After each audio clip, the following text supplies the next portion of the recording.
Selamat siang anak-anak, selamat bertemu kembali pada mapel ATB, ATP, dan ATS pada masa pandemi ini. Pada kesempatan kali ini kita akan membahas tentang penyiapan lahan. Sebagaimana kalian telah lakukan, setiap kali kalian akan menanam suatu tanaman, baik itu tanaman buah, sayuran, ataupun tanaman pangan. Pengolahan lahan ini tentunya memiliki tujuan. Yang pertama, yaitu untuk mempertahankan kegemburan tanah. Karena ini adalah tujuan utama, kalian ingat bahwa pengolahan lahan itu bertujuan untuk mempertahankan kegemburan tanah, sehingga akar tanaman akan tumbuh dengan baik. Pada nantinya akan menghasilkan tanaman yang sehat dan menghasilkan hasil panen yang banyak. Berikutnya, tujuan yang kedua adalah untuk mencegah kehilangan unsur hara. Ini berhubungan dengan kemiringan lahan. Jadi kalian membuat bedengan itu, usahakan jangan sampai unsur hara yang ada pada bedengan itu terkikis oleh air. Nah, berarti kita harus menyesuaikan kemiringan lahan itu dengan sanitasinya, dengan drainasinya maksudnya. Adapun tujuan yang ketiga adalah menekan pertumbuhan gulma. Makanya ini ada banyak teknik yang dilakukan, baik dengan cara kalau di Maja itu kubur karayap, gulma kalian kubur sehingga dia tidak akan tumbuh lagi dan pada akhirnya menjadi pupuk. Teknik lain, kalian angkut dan kalian bakar. Tapi kerugiannya dengan teknik itu, kita kehilangan unsur hara alami. Nah, berikut adalah tahapan-tahapan penyiapan lahan. Yang pertama, sanitasi. Sanitasi itu bertujuan untuk membersihkan lahan dari limbah panen dan gulma, juga sisa tanaman lain. Ini bisa dikerjakan secara fisik dan kimia. Yang kedua adalah pengolahan lahan. Ini didefinisikan sebagai segala upaya untuk menggemburkan tanah, baik dengan traktor maupun peralatan tradisional. Kemudian yang ketiga adalah pembuatan bedengan. Ini adalah untuk menyiapkan tempat tumbuh tanaman dan mencegah kehilangan unsur hara. Kemudian yang keempat adalah pemasangan mulsa. Ini bertujuan untuk menekan pertumbuhan gulma dan mengendalikan OPT. Nah, selanjutnya kita masuk pada tahapan sanitasi. Sanitasi yaitu bertujuan, sekali lagi, sanitasi itu bertujuan untuk membersihkan lahan dari limbah panen, sisa gulma, dan tanaman lainnya. Jadi sebelum diolah lebih lanjut, pastikan lahan itu harus terbebas dari limbah panen.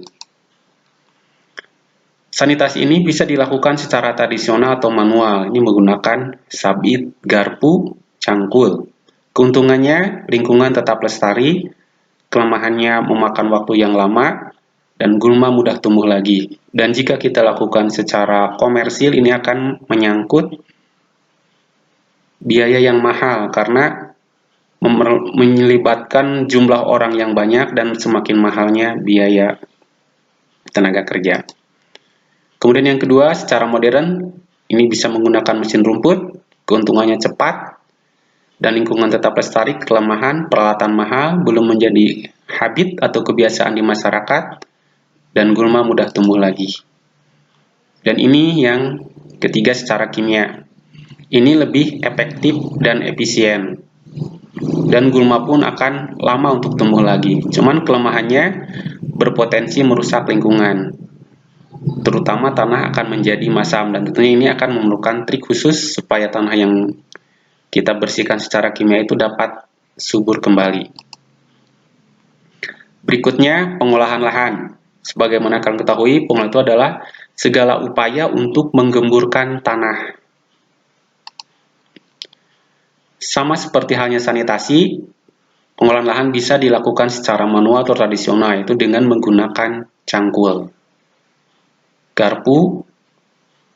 Nah, keuntungannya lingkungan tetap lestari, kelemahan lama, dan akan memerlukan biaya yang tinggi. Kedua, secara mekanisasi dengan menggunakan traktor. Ini hemat, cepat, cuma belum bisa dipakai untuk di tanah yang terasering. Berikutnya, pembuatan bedengan.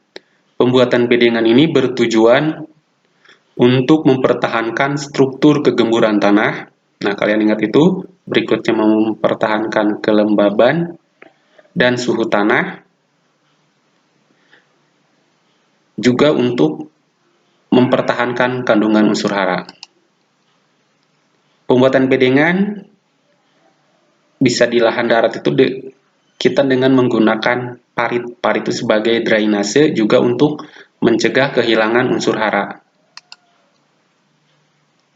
Pada lahan sawah, parit itu digunakan sebagai penampung air, itu untuk menyiram tanaman yang akan kita tanam, seperti bawang ataupun cabai.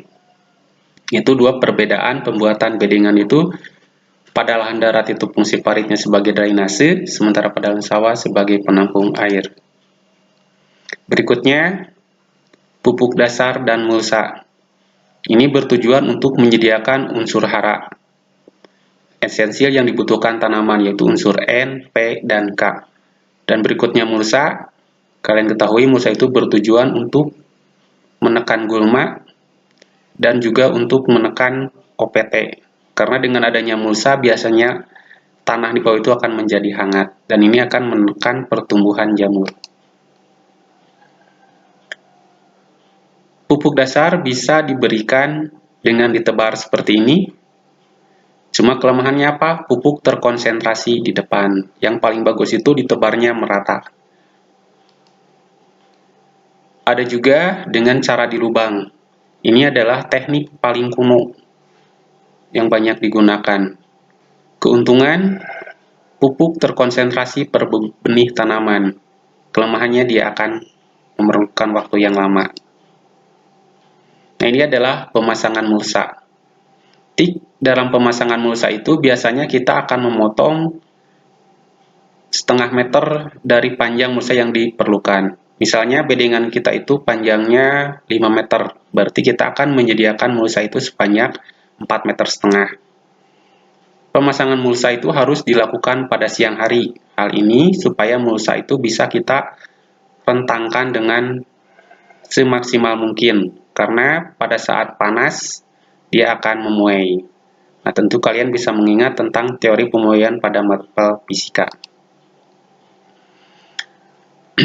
Nah, ini adalah keuntungan dari mulsa, yaitu menghemat biaya sanitasi dan mencegah fusarium. Karena setelah kita menanam, tanaman itu sepertinya berlomba dengan banyak gulma.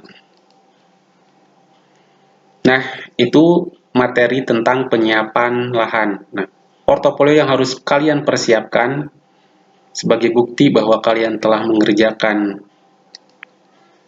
proses pengolahan penyiapan lahan di rumah kalian masing-masing, yaitu yang pertama proses sanitasi, proses pengolahan, proses pembuatan bedengan, dan proses pemasangan mulsa.